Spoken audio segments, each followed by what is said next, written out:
Eu creio nisso. Trago um abraço de todo o Ministério Sonho de Deus, do apóstolo L.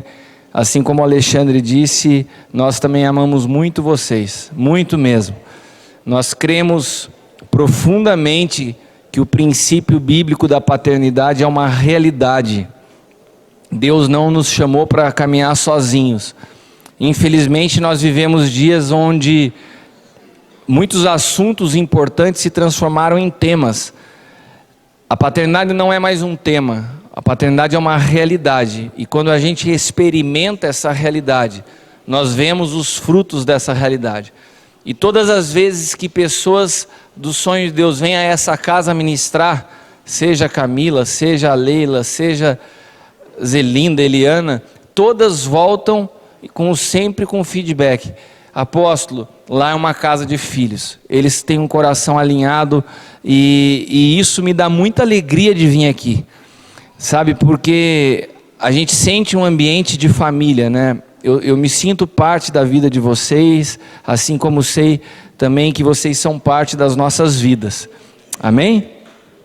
E eu gostaria nessa noite de não fazer desse momento uma pregação. Eu queria compartilhar um pouco da vida de Cristo e das experiências principalmente que essa semana produziram na minha vida. Foi uma semana muito intensa, uma semana de muita pressão, uma semana de muitas batalhas, e em todas as batalhas que nós travamos em Deus, nós aprendemos muito.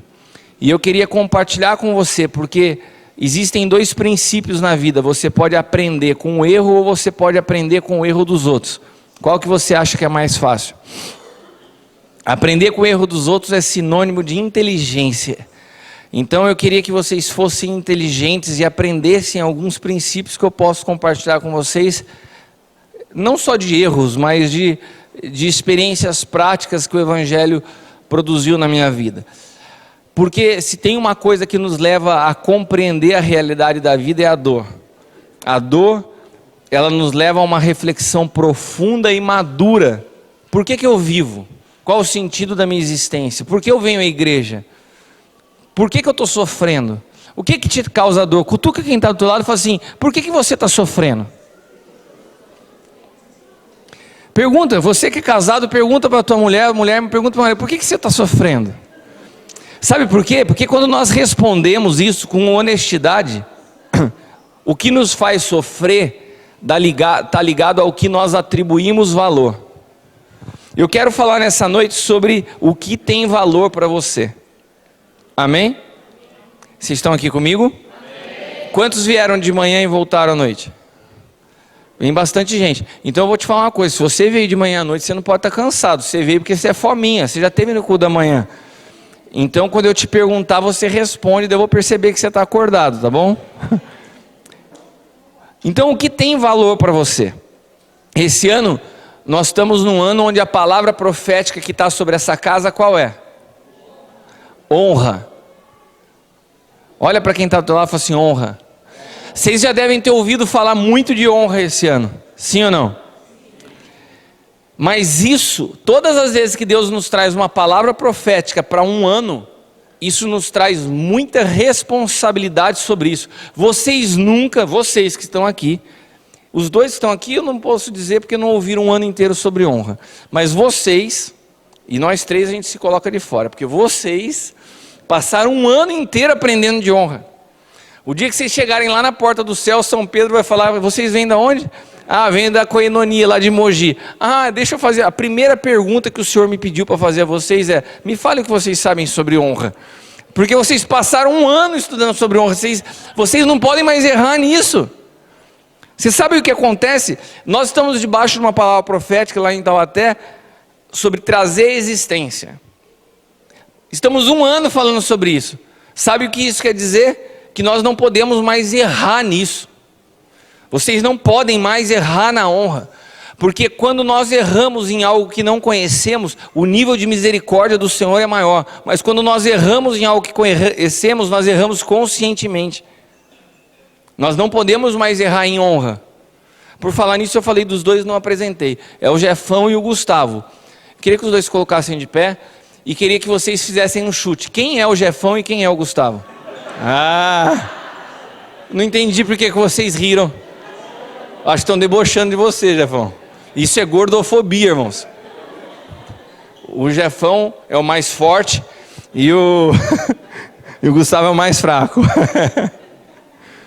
Por sinal, cara, o Jefão cozinha muito. O Jefão montou uma hamburgueria em Taubaté. O dia que vocês forem para lá, porque ele não entrega ainda aqui, mas o dia que vocês forem para lá, para em algum lugar na rua, liga e fala assim, entrega aqui nesse ponto de ônibus. Mas pede o lanche dele para vocês experimentarem. De verdade, não é porque é filho que eu estou falando, mas, pensa num lanche. Eu nunca comi algo igual. O hambúrguer dele é muito top. E tem um que chama Sweet Bacon.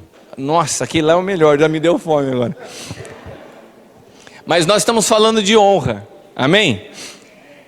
E a palavra que eu queria compartilhar com vocês nessa noite é sobre o que tem valor para você. Daí você me pergunta, apóstolo, mas o que tem a ver honra com o que tem valor para você? Abra sua Bíblia em Mateus capítulo 15, versículo 8. Mateus 15, 8 diz assim. Já acharam aí? Mateus 15, 8. Este povo me honra com os lábios, mas o seu coração está longe de mim. Você vê essa versão aqui. Este povo me honra com os lábios, mas o coração... a mesma versão que a minha. Este povo me honra com os lábios, mas o seu coração está longe de mim. Meus irmãos, se nós estamos num ano onde nós temos uma responsabilidade maior com a compreensão da honra, nós precisamos estar atentos a esse texto, porque a honra ela não pode ser somente palavras que não venham acompanhadas de um coração e de uma atitude. Nós precisamos entender que a Bíblia fala de que os filhos devem honrar os seus pais. Por quê? Porque o princípio de um filho honrar um pai é a compreensão do valor que Deus tem na nossa vida como pai. Se nós não sabemos honrar os pais que nós vemos, como nós vamos honrar um pai que nós não vemos? Então o princípio da honra, ele tem que ser seguido de atitude, ele não pode ficar no campo das palavras.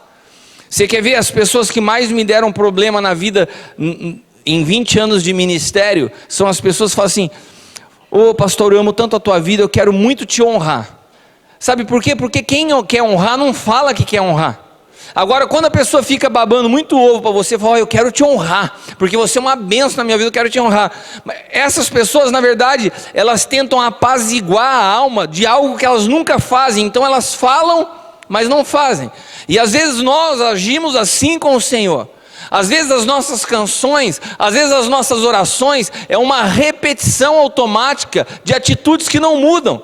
Nós não mudamos as nossas práticas, nós não mudamos o nosso comportamento, nós continuamos agindo sempre com um monte de coisa escondida e errada dentro de nós, mas somos repetidores de palavras porque achamos que assim nós podemos honrar. E esse texto, a palavra diz, não, se você só me honra com o lábio, quando você só me honra com o lábio, é sinônimo de que o teu coração está longe de mim. Você não entendeu nada de quem eu sou. Então a gente corre o risco de passar o ano inteiro falando de algo que nós ainda não vivemos na prática. Se eu perguntar para o Alexandre separado, eu falo assim, Alexandre, me fala quem são as pessoas nessa casa que você pode me afirmar, entenderam o que é a honra. Eu tenho certeza que ele sabe. Eu tenho certeza que ele sabe, porque se tem uma coisa que um pastor sabe na igreja, quem são as pessoas que honram. E daí eu te pergunto, nessa noite, se você fizesse uma autoanálise, você acha que se eu perguntasse isso para ele, teu nome estava na lista como um dos primeiros? Você fala assim, não sei não. Será que eu já entendi o que é honra? E por que eu estou falando honra? Porque eu só honro aquilo que eu atribuo valor. A honra, ela nasce primeiro de uma admiração. Eu não tenho como honrar quem eu não admiro. Amém? Vocês estão me olhando bravos e assustados. Mas a gente vai chegar em algum lugar. Eu quero te dar algumas palavras que possam facilitar as nossas vidas com relação à compreensão de valor. Quero te fazer, nessa noite eu quero fazer bastante perguntas para que você possa pensar. O que é importante para você na vida? O que é importante para você? Se você fosse me repetir a primeira palavra que tem à tua mente quando eu falo assim, você sabia que quem trabalha com marketing, né, quando você pergunta assim, qual é o sabão que você usa? Se primeiro o sabão que vem na sua cabeça é o Omo, você fala assim, cara, o Omo está bem na fita. Porque essa capacidade de mensurar o primeiro que vem à mente é o quanto isso está impregnado dentro de você de forma automática. Então, se eu te perguntar o que é importante para você, o que você pensou em primeiro lugar? Se nós tivéssemos a capacidade de medir o quanto Cristo é importante para nós, ou o quanto da vida de Cristo habita em nós. Um dia eu falei sobre isso na igreja, o pessoal deu risada, eu estava falando para os jovens, assim, vocês já viram um instrumento que mede a estatura de Cristo dentro de nós? Se chama cristômetro, né? O cristômetro é um instrumento que quando você passa por ele, ele apita e mostra quanto de Cristo tem dentro de você. Você já viu esse instrumento? Quem já viu? Não, porque na verdade ele não existe. Mas se ele existisse, se ele existisse, um dos elementos que apareceria nessa escala de quanto de Cristo tem em você, um dos elementos, um dos resultados seria a nossa escala de valores. Escala de valores, eu poderia também dar um nome de uma pizza. Você já viu uma pizza? 8 pedaços. Quantos pedaços nessa pizza você atribuiria à tua família? Quantos pedaços dessa pizza você daria às suas finanças? O quanto o dinheiro é importante para você? Quantos pedaços dessa pizza você daria aos seus amigos? Quantos pedaços dessa pizza você daria ao seu pastor? Quantos pedaços dessa pizza você daria para a vida em igreja, para a koinonia? Essa escala de valores que você pode pensar numa pizza, e o Jefão já deve estar pensando em portuguesa, ele não vai nem pensar numa mussarela nessa hora, ele já pensa, mas não pensa no recheio, pensa só na divisão dos pedaços. Quantos pedaços você dá para cada coisa? Sabe, tem coisas que são interessantes você observar na vida.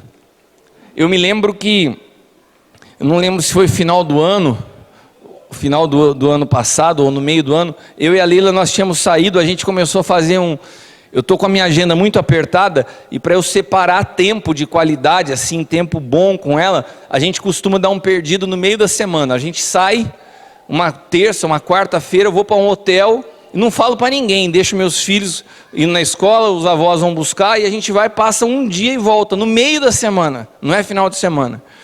E numa dessas vezes saiu eu e ela, e a gente estava lá curtindo nós dois, e de repente eu vi uma menina chegando com o seu avô, e fiquei observando. E daí quando os dois foram para a piscina, de repente a menina beijou o avô na boca, e eu vi que não era o avô, era o marido, né? Eu falei, meu Deus, a menina devia ter por volta de uns 18 anos, o cara devia ter aproximadamente uns 70 anos. E eu olhei para a Leila e falei assim, meu Deus, é muito amor envolvido, né? Alguém aqui já viu uma cena bizarra assim, uma menina muito nova com um senhor muito mais velho? Já viu? Quando você olha para isso, qual a diferença disso e de prostituição? Ou você acha que uma pessoa de 18 anos tem algum outro interesse em se casar com uma pessoa de 70, senão o dinheiro? Uma menina de 18 anos não se casaria com um homem de 70 anos se esse homem fosse um homem duro, sem dinheiro. Todos os casos que eu conheço, a gente não pode generalizar, mas dos que eu já vi, para uma menina de 18 casar com um senhor de 70, tem algo mais envolvido, além do que a beleza da idade, né? Mas quando isso acontece, o que essa mulher, o que essa menina, o que essa jovem de 18 anos está nos dando como recado à sociedade? O que tem valor para ela na vida? O que você acha? Dinheiro. Por que isso tem valor? Porque tem tanto valor para ela que ela tem a capacidade de abrir mão dos seus gostos pessoais, tem a capacidade de abrir mão da sua vida sentimental, tem capacidade de abrir mão e entregar o seu corpo para um homem que não há amor, porque o dinheiro para ela é algo que tem muito valor. Amém? O que eu estou querendo dizer com isso? Que as coisas que têm valor para nós na vida, nós temos a capacidade de entregar a nossa própria vida em função disso. E isso está presente até numa jovem de 18 anos que se sujeita a casar com um senhor de 70 porque para ela dinheiro é importante. E daí quando a gente olha na rua uma garota fazendo programa na rua como uma prostituta, qual a diferença dela para essa que se casou com um cara? A diferença é que essa daí escolheu um que tem muito dinheiro, a outra escolheu vários que tem um pouco. É prostituição do mesmo jeito. Sim ou não? Vocês estão todos assustados, estou falando alguma coisa muito absurda? Hã? Você nunca viu isso em Mogi? Isso acontece lá para o lado do Taubaté? Eu estou querendo levar você a refletir a realidade do que tem valor. Nossa escala de valores, ela muitas vezes não é visível. Se eu não parasse para falar sobre isso hoje, pode ser que você nem parasse para pensar nisso. Porque a nossa vida muitas vezes ela está ligada nesse piloto automático que a gente não reflete nas nossas ações. Porque a gente atribui valor a coisas que são intangíveis. Você nem pensa, você nem sabe que você atribui tanto valor a isso. Então você não consegue perceber. Mas a gente só percebe o que tem valor quando nós sabemos que investimos tempo, dinheiro e dedicação. A tudo que eu gasto tempo, dinheiro e dedicação, empenho pessoal, isso tem valor para mim. Sabe o que eu posso resumir com isso? Que para muitos de nós homens, o trabalho tem muito mais valor que a família. O trabalho tem muito mais valor do que a vida com Deus. Porque na verdade, a vida com Deus não é o tempo que você vem na igreja e o tempo que você tem no trabalho, mas é o que faz você ficar mais pensando. Tem pessoas que saem do emprego às 6 horas da tarde, mas continuam pensando nisso até às 10 horas da noite. Eu não estou falando aqui do tempo gasto no lugar, porque não se trata daquilo que você faz, se trata do que você carrega por dentro. O quanto o emprego te faz sofrer, o quanto a preocupação com o dinheiro te incomoda, ou o quanto a tua família... Sabe, o valor ele é intangível, porque na verdade não tem atividade mais espiritual, né? Eu acho que eu já falei sobre isso aqui. O que é mais espiritual? Você vir à igreja ou você ir num jogo de futebol? Dependendo do time de futebol, seria até um ato satânico, né? Seria até uma coisa herege. Por exemplo, você não vir num culto para assistir um jogo do Corinthians é algo herege, é um absurdo. Teria que ser excomungado da igreja. Se eu fosse pastor, eu falaria isso, está amarrado. É um absurdo. Agora, por exemplo, se você falta num culto e vai levar o teu filho a um jogo do São Paulo, daí é uma coisa...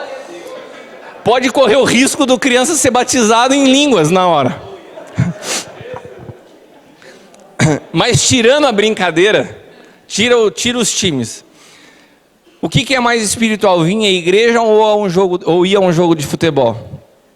O que você acha que é mais espiritual? Se vir à igreja ou ir no jogo de futebol?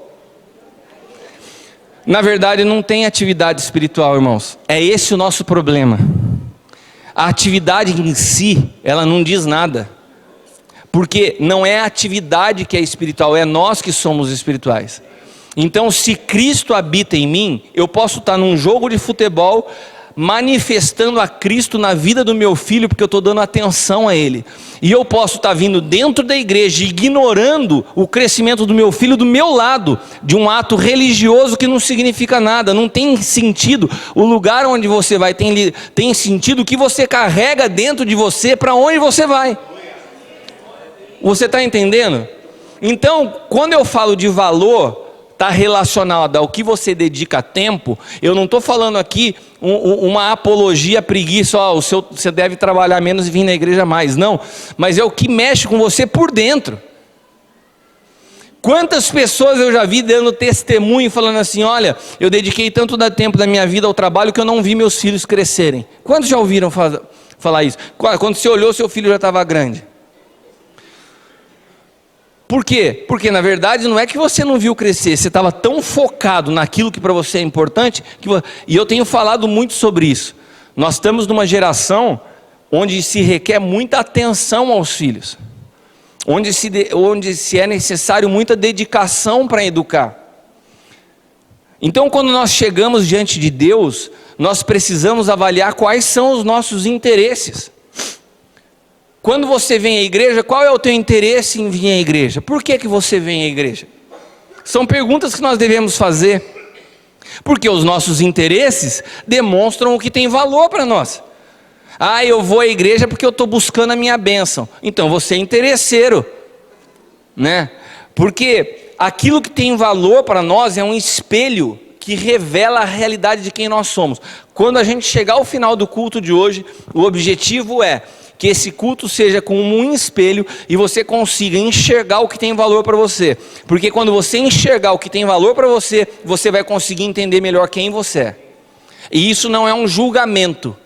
Isso é uma maneira de facilitar para você um ajuste de rota na sua vida. Amém? Quantos querem esse ajuste de rota para falar assim, eu quero estar alinhado com aquilo que Deus tem para mim? Amém? Então vamos, abra sua Bíblia em Filipenses capítulo 3, versículos 7 e 8. Filipenses capítulo 3, versículos 7 e 8. Olha que interessante o que Paulo diz nesse texto. Paulo foi um cara que ele passou uma fase da vida que ele se chamava Saulo, daí ele teve o seu nome mudado e passou a se chamar Paulo.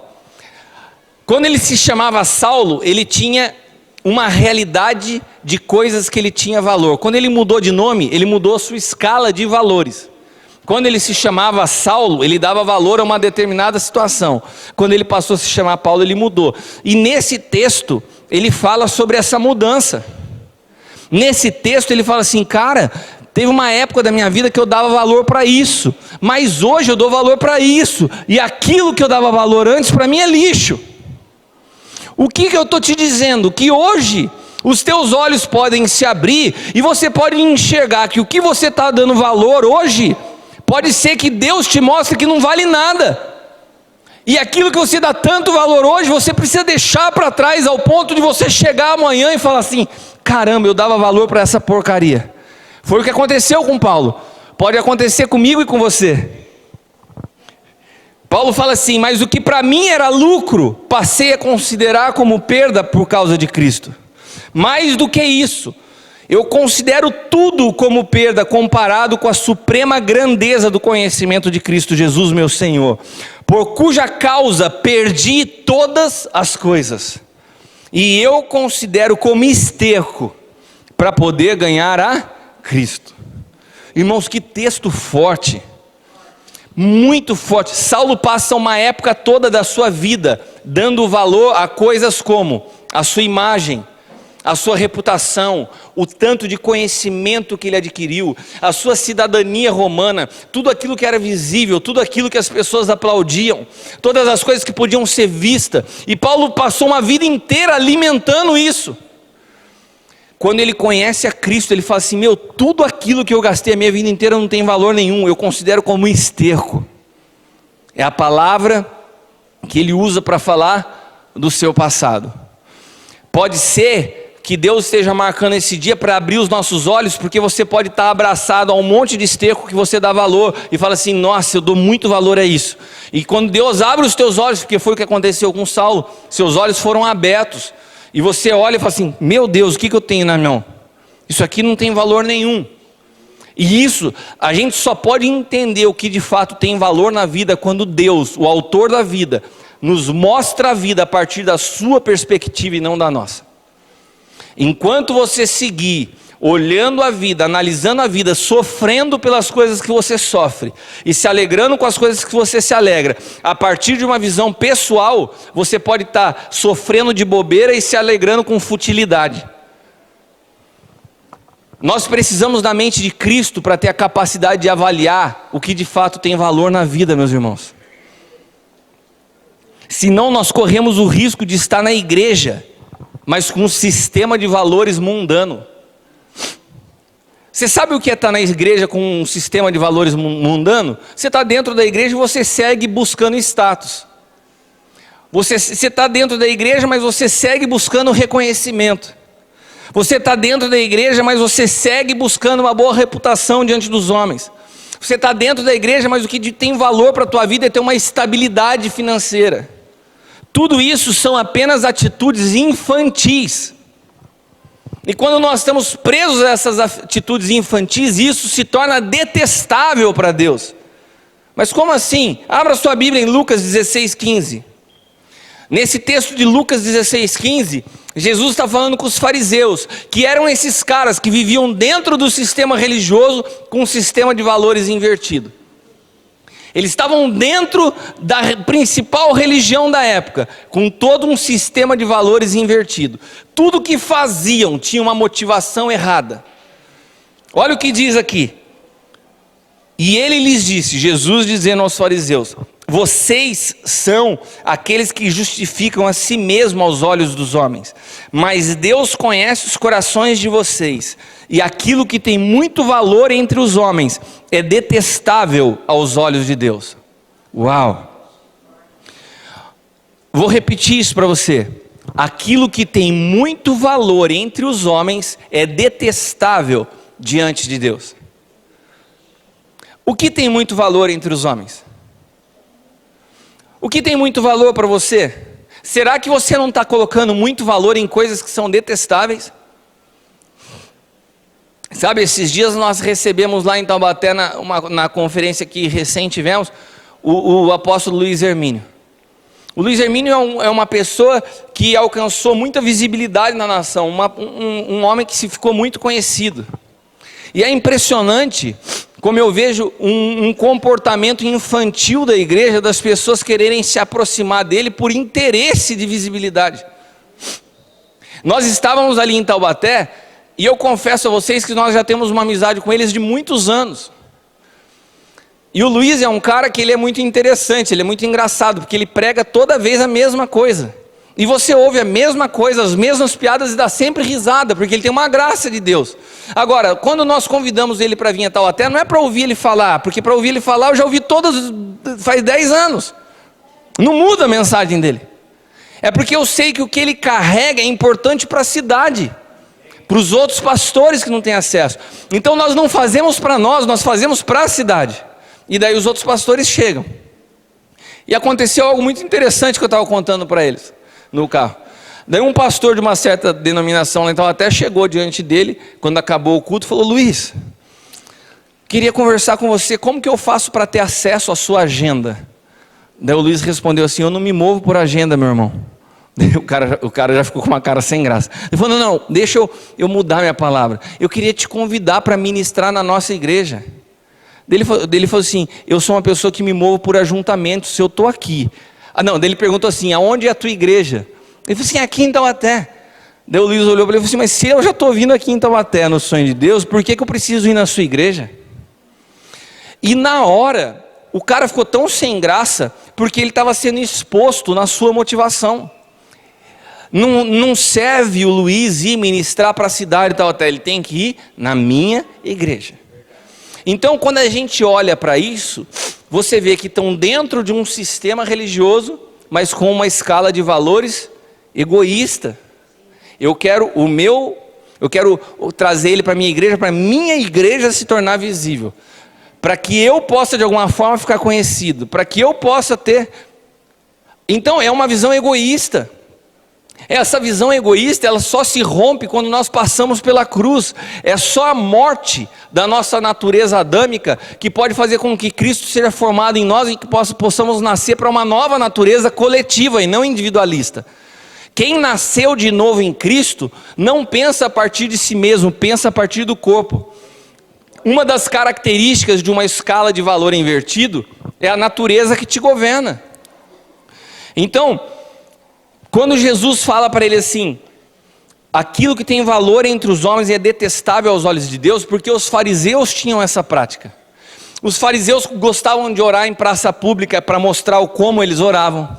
Eles gostavam de dar esmola diante dos homens para mostrar o quanto eles eram bons. E Jesus falou assim: isso é detestável, porque vocês usam a religião como uma muleta para mostrar uma humanidade que vocês não têm. Então o que Deus está nos falando nessa noite? Qual é a tua escala de valores? O que você dá valor? Você vem à igreja para quê? O que tem valor para você? Aquilo que tem muito valor para os homens é detestável a Deus. E nós ainda buscamos a Deus por causa das coisas que não têm valor para Ele. Eu vou tentar explicar melhor. Se para Deus imagem pessoal, fama, dinheiro é detestável, quando você chega diante dele para buscar o que é detestável para ele, como que você acha que ele reage? Quando você chega diante de Deus sofrendo, porque o que você está querendo é dinheiro, ele olha e fala assim: caramba, você está lutando por algo que eu detesto. Ah, Deus tem problema com dinheiro? Nenhum. O dinheiro é só uma consequência de quem anda com ele, é cuidado por ele, ele resolve. Ele paga a conta de quem caminha com ele como filho. Eu tenho vivido dias difíceis pra caramba. Você acha que meu filho que tem 15 anos e a minha filha de 12 anos acordam no sábado e domingo pensando assim: meu Deus, como que vai ser segunda-feira? Quem vai pagar a conta de água? Quem vai pagar a conta de luz? Você acha que meu filho e minha filha se preocupam com isso? Eles sabem que a situação não está legal, mas eles falam: meu pai vai pagar. Sabe, quando a gente começa a permitir que as situações e circunstâncias da vida tomem um peso maior do que elas são, nós estamos mostrando que o nosso valor está nisso e não na nossa confiança no Senhor. Eu não estou falando de você, meu irmão, eu estou falando de mim. Eu estou falando das minhas aflições. 1 Timóteo capítulo 6, versículo 20 e 21, todos nós sabemos que Timóteo era cuidado por Paulo como um filho. E todas as cartas de Paulo ao Timóteo, todas as instruções de Paulo a Timóteo, é um pai instruindo um filho que amava. Timóteo era um menino obediente, Timóteo era um cara alinhado, e Paulo tinha muito carinho por ele. E em 1 Timóteo capítulo 6, versículos 20 e 21, o Senhor fala para ele, Paulo fala para ele assim: Timóteo, guarde o que lhe foi confiado. Evite as conversas inúteis e profanas, as ideias contraditórias do que é falsamente chamado conhecimento. Vocês estão lendo lá, né? Vocês são espertos, eu estou lendo aqui, está tudo olhando lá. Timóteo, guarda aquilo que Deus lhe confiou. Evite discussões profanas e tolas com aqueles que se opõem a você com suposto conhecimento. Professando-o, alguns desviaram-se da fé. A graça seja com vocês. Sabe o que Paulo está falando para Timóteo? Que a fé se opõe à lógica. Sabe o que Paulo está falando a Timóteo? Que a fé não se explica através de conhecimento humano. Sabe o que Paulo está falando para Timóteo? Quando as coisas não estiverem legal, quando você não entendeu o que Deus está fazendo na sua vida, não entra em discussão tola, porque as coisas de Deus não se entendem debatendo. Esses dias um pastor me ligou e falou assim: apóstolo, você pode me passar mais princípios e fundamento de dízimo e primícia, porque eu quero aprender? É uma pessoa que caminha comigo há 3 anos, nesses 3 anos ele nunca dizimou. E ele me mandou uma mensagem que ele queria aprender mais sobre dízimo e primícia, porque ele queria entender melhor. Eu falei: cara, eu não vou te mandar nenhum fundamento de dízimo e primícia, eu vou te falar uma coisa. E falei no maior amor, falei assim: pede para o Senhor ministrar isso ao teu coração. Ora, deixa que o Senhor testifique isso no teu espírito. E ele me respondeu com uma mensagem super singela. Ele falou assim: então você está querendo me dizer que, por exemplo, a escola que vocês têm, que é o Efatá, não serve para nada? Se eu te peço conhecimento e você me manda orar? Me falou assim com todo esse carinho. Daí eu respondi também com muito carinho. Falei: realmente a escola que nós fizemos não serve para nada. Até porque quando eu me converti eu não aprendi a dar dízimo em faculdade de teologia. Se aquilo que o teu espírito e o teu coração não está disposto a fazer, não tem teólogo que vai te ensinar, meu irmão. As coisas de Deus não se aprendem num banco de uma faculdade. As coisas de Deus se aprendem com um coração humilde e manso, para se sujeitar por fé. É por fé, não tem nada que alguém vai vir te provar. Eu vou te provar que é assim. Ninguém prova Deus. As coisas de Deus você experimenta por fé. E esse texto que nós acabamos de ler, Paulo está falando a Timóteo: não entra em discussão com ninguém. A fé se opõe à lógica. Vai ter muitas vezes que nós vamos ter que crer contra a razão. Irmãos, eu passei por processos na minha vida de perder muitas coisas. E quando nós estávamos passando por essa semana, eu me vi diante das mesmas realidades mais intensas do que tinham acontecido há 5 anos atrás. E a minha esposa falou assim: amor, a gente precisa acreditar que vai ser diferente. E numa conversa eu com ela, eu falei, mas por que eu vou acreditar que vai ser diferente se no passado a gente já perdeu? E daí ela me responde, eu não estou falando dos outros, eu estou falando de mim. Daí ela falou assim, mas a fé não tem lógica, não é porque deu errado agora que vai dar errado de novo. Ela me falou. Daí ela falou assim, Davi quando ia para a batalha, ele ganhava e perdia, ele não parava quando ele perdia. Tinha dias que ele perdia, mas ele não deixava de lutar, porque na próxima ele podia ganhar. Você está achando que você perdeu ontem, você vai perder hoje de novo? Na verdade eu estava com medo de ver repetindo de novo tudo na minha vida. Eu estou falando, quando eu falo para vocês, eu não estou falando de julgando ninguém, eu estou falando de mim. A fé, ela se opõe à lógica, você não pode tentar racionalizar Deus. Nós não podemos tentar entrar em discussões para explicar os acontecimentos da nossa vida. Ou a gente ama Deus e confia nele por inteiro, mesmo quando a gente não está entendendo o porquê das coisas. Ou então, se você tentar sempre ter uma lógica para a tua fé, você vai ter situações que vão te parar. Porque Deus não se explica através de lógica. Paulo está falando para o Timóteo, não entra em discussão. Quando você não entender o que está acontecendo, fica na sua. Ninguém pode explicar o que Deus tem na tua vida. E a experiência de um pode até servir como um exemplo, mas ela não vai se repetir na vida do outro. Deus é um Deus pessoal. Ele trata cada um de nós de uma maneira. Seus princípios são imutáveis, mas suas movimentações são dinâmicas. A fé desafia a nossa lógica. A fé é a capacidade de seguir crendo quando as situações não tiverem mais sentido. Eu não sei se você está enfrentando alguma luta. Eu não sei se você está passando por alguns processos. Eu não sei se porventura algumas vezes você pergunta, Senhor, mas eu não sei por que isso, não faz sentido. Fé é seguir crendo em Deus, mesmo quando não fizer sentido. É por isso que é fé. Como eu disse para vocês, essa semana foi muito intensa na minha vida. Eu recebi uma notícia, que na hora que eu recebi, parecia que eu tinha recebido uma descarga elétrica no meu corpo. Uma notícia bem triste. Meu corpo amorteceu inteirinho. No mesmo momento que eu recebi essa notícia, foi automática, no WhatsApp veio essa notícia, chegou em seguida de um filho do Mike, falou assim, ô meu pai, acabei de alugar a minha casa, o meu apartamento, ele vai se casar daqui 2 meses. Um filho se alegrando com uma notícia, eu não sabia, eu não conseguia nem falar parabéns para ele. Eu morrendo numa notícia, e ele me falou, você viu o que eu te falei? Eu consegui, e eu não respondia. A vida, ela sempre vai nos colocar em situações que parecem ser conflitantes. Você vai lidar sempre vendo a casa que tem luto e a outra que tem festa, e isso nunca vai ter lógica na sua cabeça. Só que Deus não tem problema nem com a morte, nem com a festa, porque Ele é Deus, Ele habita na eternidade. Se nós não formos libertos de uma mente temporal, esses conflitos da vida, muitas vezes te deixam abater na sua fé.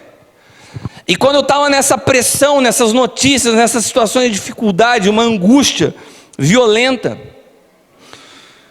minha esposa então chegou e falou assim, vamos conversar sobre as coisas que aconteceram. E daí a gente se sentou na cama, eu, ela, o Caio e a Bruna. E o meu filho me disse algo naquela noite.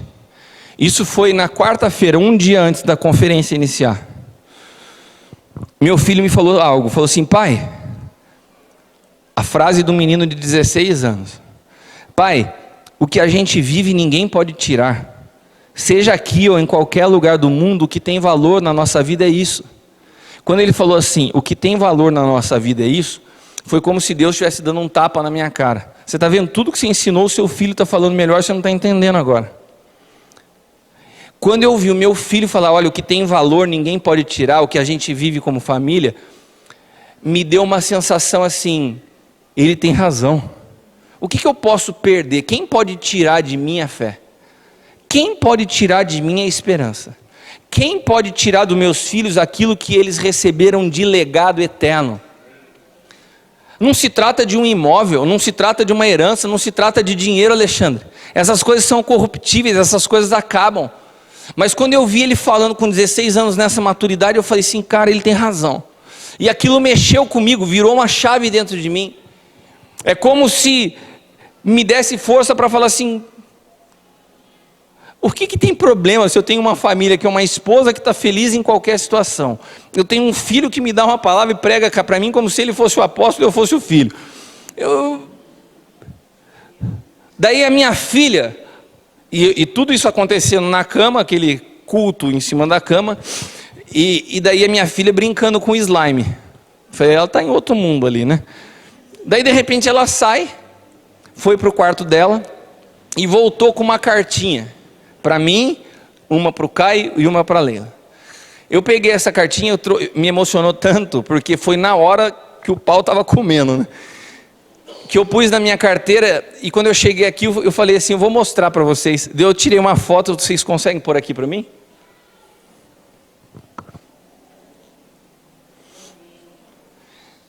Ó, ela escreveu aqui, família. Ela colocou forte, alegre, maravilhosa, incrível, leal, importante e amorosa. E colocou, amo você, e me entregou isso. Daí eu olhei para isso, e de novo o Espírito Santo falou para mim assim, o que tem valor para você? Quando eu olhei isso aqui, de uma menina de 12 anos, quando eu olhei meu filho falar isso, e o Senhor me perguntou o que tem valor para você, eu comecei a pedir perdão para Deus. Eu falei assim, perdão, Senhor, por estar sofrendo, por estar preocupado, por estar atribulado com coisas que não têm valor algum. Sabe, eu guardei isso aqui na minha carteira, e no outro dia, irmãos, eu tinha que me levantar de uma pancada que eu tinha tomado na quarta-feira, e quinta-feira eu estava numa conferência lá na minha igreja ministrando. Daí você fala assim, mas como que você fica de pé? Quando a sua escala de valor está ajustada. Quando você entende o que são riquezas eternas. Quando você não para em situações que são naturais. Eu estou falando repetidamente para vocês o que o Senhor me perguntou, o que tem valor para você? Será que a gente vai continuar se comportando como verdadeiras crianças, chorando por coisas que aos olhos de Deus são insignificantes? O que tem valor para você? Atos capítulo 20, versículo 24 diz assim, todavia não me importo, nem considero a minha vida de valor algum para mim mesmo. Se tão somente eu puder terminar a corrida e completar o ministério que o Senhor Jesus me confiou, de testemunhar o evangelho da graça de Deus.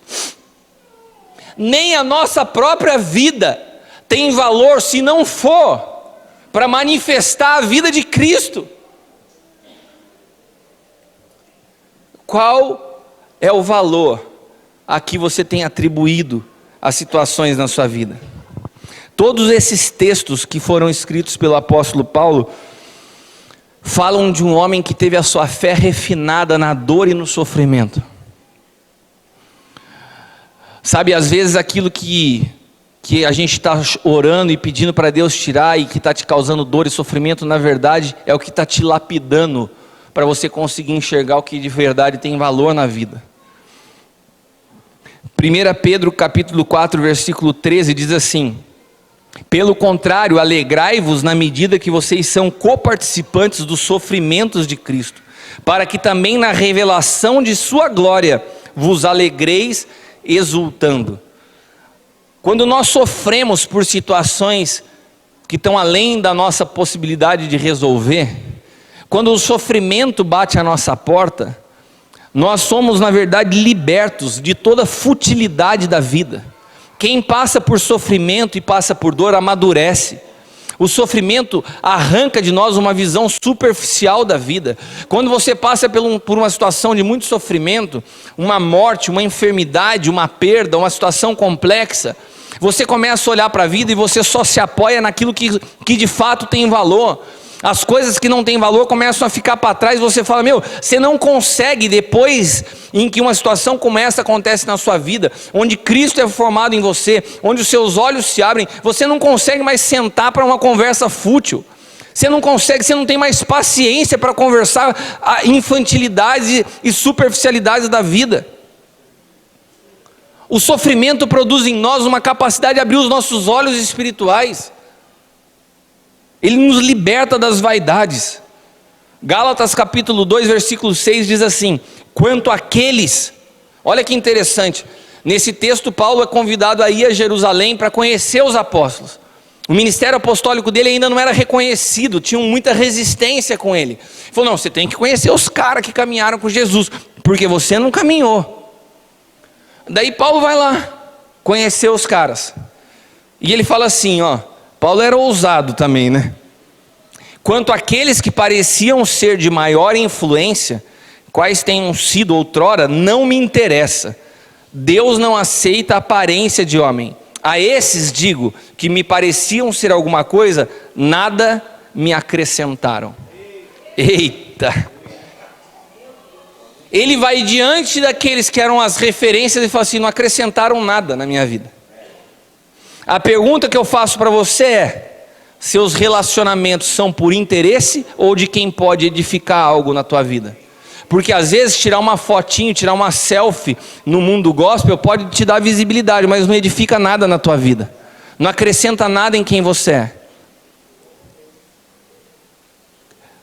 Quem são as pessoas que nós admiramos? Quem tem valor? Eu vejo homens abrindo mão de casamentos por causa de uma noite de prazer. Eu vejo pessoas que fizeram uma aliança no altar de Deus, colocando tudo em risco, por causa de um desentendimento. Sabe o que eu tenho falado para pessoas que caminham comigo? Se você estiver diante da oportunidade de fazer um negócio com um homem que senta na tua frente e começa a olhar a mulher passando no restaurante, não faça. Porque um homem casado que não é fiel à sua esposa, ele não vai ser fiel a você no negócio. Se o cara não consegue ser fiel àquela com quem ele tem uma aliança, a mãe dos filhos, você acha que você barbado é mais bonito que a esposa dele? Nós perdemos a dimensão das coisas que têm valor na vida. E eu creio que essa palavra que eu estou falando para vocês nessa noite, eu nunca ministrei ela. Foi algo que o Senhor ministrou no meu espírito de quarta para quinta-feira. Na frase do meu filho, pai, mas o que a gente tem de valor, nada, a gente não tem como perder. E dali o Senhor começou a falar algo para mim e eu entendi. Hoje é o primeiro lugar que eu estou ministrando sobre isso que aconteceu essa semana. Que isso é profético para vocês no ano que vocês estão vivendo de honra. Porque nós só podemos honrar aquilo que nós sabemos que tem valor. Nós só honramos o que tem valor. Eu vi o ministério Sonho de Deus passar por uma fase de amadurecimento. E sabe quando você vê quando um ministério amadurece? Quando os ministros da casa são mais reconhecidos pela casa do que aqueles que vêm de fora. Eu vi por anos no início do ministério, quando você convidava um ministro de fora, alguém conhecido, as pessoas que nunca ofertavam queriam ofertar na vida do cara. As pessoas que nunca via frente para oração queriam que uma oração daquele cara. Isso é imaturidade, isso é futilidade. O pastor que está o dia inteiro aqui cuidando de vocês, que conhece a vida de vocês, sabe por quê? Porque a convivência rouba a honra. Jesus, o único lugar que ele foi impedido de manifestar sinais foi nos ambientes que eram familiares para ele. Então o que nós precisamos ter mais cuidado não é com honrar com quem está fora, é honrar com quem está do nosso lado. Marido honrar esposa, esposa honrar marido, pais honrarem seus filhos, filhos honrarem seus pais, porque o ambiente familiar rouba a honra, a convivência rouba a honra, caminhar junto rouba a honra. Mas quando os nossos olhos se abrem, nós sabemos a quem nós devemos dar valor na nossa vida.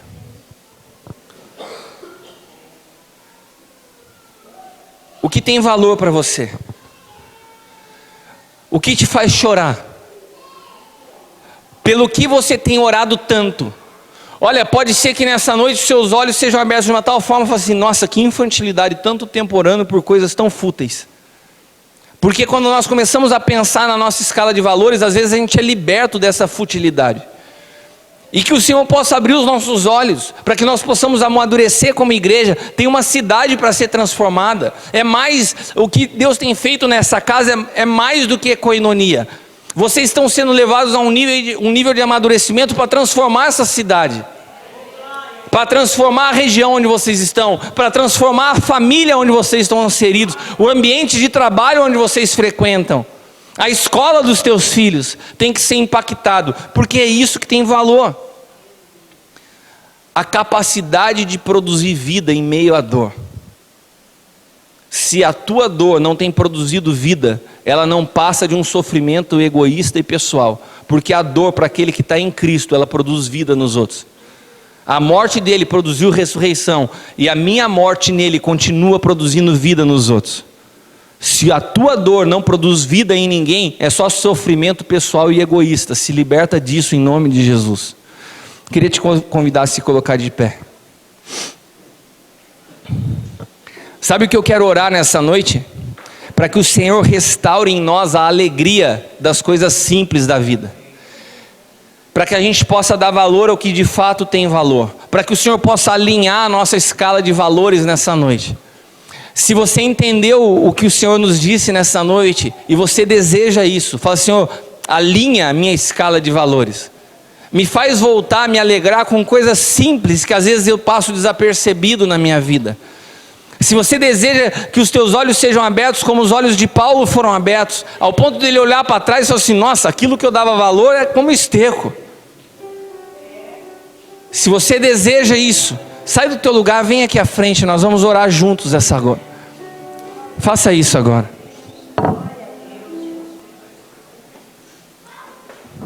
Amém. Chega mais perto aqui.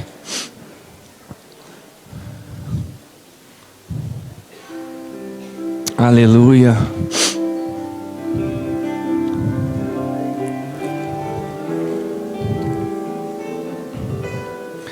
Eu queria que, enquanto nós estamos aqui à frente, você se permitisse ser sondado pelo Senhor. Começa a refletir aquilo que você tem dado valor. Eu me peguei essa semana sofrendo muito por perdas em que, através dos meus filhos, o Senhor me falou: isso não está o maior valor da sua vida. Às vezes nós estamos sofrendo por situações que de fato não tem tanto valor assim. Permita que o Senhor te mostre. Pergunte para Ele: Senhor, aonde eu tenho depositado valor? E muitas vezes em coisas que são detestáveis ao Senhor. A quem eu tenho atribuído honra? A quem eu tenho deixado de atribuir honra? Senhor, nessa noite abre os nossos olhos. Nós queremos ver, Senhor.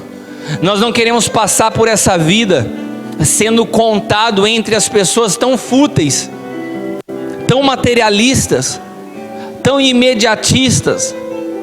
Pai amado, nessa noite nós nos rendemos ao Senhor, e essa atmosfera tão especial que está sobre esse lugar nessa noite, há como um manto de amor sobre esse lugar. É uma noite do Pai com seus filhos. É uma noite onde o Senhor te diz: pare de sofrer por essa situação. Ela não é tão importante como você pensa. Enquanto você coloca os teus olhos nessas situações, você está deixando de lado coisas que de fato são importantes. Restaure a alegria de chegar na sua casa. Restaure a alegria de abraçar a sua esposa, seus filhos. Restaure a alegria de vir à igreja para celebrar o Senhor e não para ficar toda hora pedindo. Restaure a alegria de servir, porque à medida que nós damos, mesmo quando nós não temos, o Senhor acrescenta em nós. Senhor, nos liberta do nosso egoísmo nessa noite. Eu te peço, abre os nossos olhos, que a experiência que eu tive na minha casa, aonde o Senhor me ensinou algo tão simples, mas tão profundo, que isso possa ser transferido para a vida dos meus irmãos nessa noite. Que eles possam acessar esse lugar no Espírito, que eles possam acessar essa compreensão no Espírito. Toma suas mentes, toma os seus corações. Nós lançamos fora toda a ansiedade, porque temos convicção que o Senhor tem cuidado de nós. Rompemos com toda a lógica, porque a nossa fé não tem lógica. Ainda que você olhe para as tuas circunstâncias e pareça que não há jeito do Senhor resolver, eu quero te dizer que o Senhor é poderoso para transformar a sua história da noite para o dia, porque Ele é o Deus que cria caminho no deserto. Ele é o Deus que continua abrindo as águas. Ele é o Deus que continua abrindo os olhos daqueles que estão cegos. E Ele está aqui, e Ele pode transformar a tua história hoje. Creia, creia, a sua fé seja paralisada em meio às circunstâncias. A fé não tem lógica. A fé não tem lógica. Ainda que ninguém mais à sua volta creia, você continuará crendo. Nessa noite, diz o Senhor, eu marco um novo tempo na tua vida. Os teus olhos se abrirão e você voltará a enxergar através de mim. Eu limpo a tua visão e te mostro o que tem valor. Eu vejo pessoas recolhendo coisas que ficaram para trás. Alguns de vocês deixaram ao longo do caminho coisas que têm de fato valor, e vocês precisam voltar e restaurar isso. Volta, toma de novo aquilo que tem de fato valor. Hoje é um dia de uma mudança de rota. Não saia daqui continuando com as mesmas práticas, olhando da mesma maneira. Senhor, abre os nossos olhos, nos desperta desse piloto automático, nos arranca desse sono, nos faz acordar para as pessoas que o Senhor colocou ao nosso lado. Alguns de nós temos recebido anjos em nossa casa e não percebemos. Deixamos de honrar, deixamos de celebrar, porque estamos presos no nosso egoísmo, no nosso individualismo. Nós rompemos com isso e declaramos que essa casa será conhecida como uma casa de honra, uma casa de honra, uma casa de vida, uma casa que sabe dar valor ao que tem valor. Que o Senhor os abençoe e os guarde. Que o Senhor faça resplandecer o seu rosto sobre vocês e possa dar sobre vocês uma paz que excede o entendimento. Eu declaro vida, eu declaro vida, eu declaro rio no deserto, eu declaro a alegria do Senhor que renova as nossas forças, em nome de Jesus. E se você crê, diga amém. Amém, aplauda o Senhor. Aleluia.